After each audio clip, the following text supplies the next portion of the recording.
conhece o Mauro Cipriano, formado em kickbox, muay thai, karatê, e desenvolvi o meu sistema de defesa pessoal, que é o que eu vou passar aqui hoje. É um sistema simples, mas porém objetivo, bem feito, porque rua a gente não pode ficar brincando, né? Resolver com 1, 2 e deixa o caboclo no chão e vamos embora, né? Então, vamos lá, entendeu? Tem que filmar e apertar um pouquinho, você vai abrir, porque senão não é som, tá? Isso. Não, para baixo. Vai cantar? Agora só para baixo. Pegou? Vai, jogar. Não, vai jogar para baixo, ó. Né? Segura aqui. Ó, se eu girar o seu braço, é uma dor.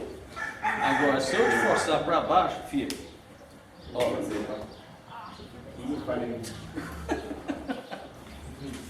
Trocou, vai. Troca.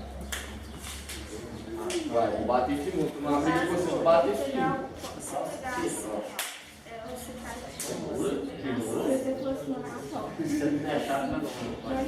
Ó, tô na briga, vamos supor, mas eu tô brigando. Vai. Tem que bater firme. Ele tá firme. Ai! Deixa ele vou embaixo. Pegaram aí? Ô, gente, aqui ó. Tá? Porque o cara é bruto. Se você encaixar a chave, mas ele resistir, você tem que largar ela e ir para outra. Mas se você proporcionar a dor para ele, né? Aqui ó. Se eu for virar a mão do sensei, filho, não vai. Né, ó. Nem encostei, mas tirei o foco dele. Então o negão é forte. Não estou dando conta. Pau!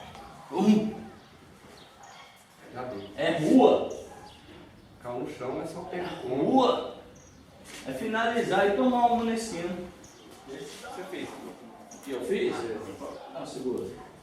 Só aqui, ó. Mostrei o meu movimento. Mesmo. Eu?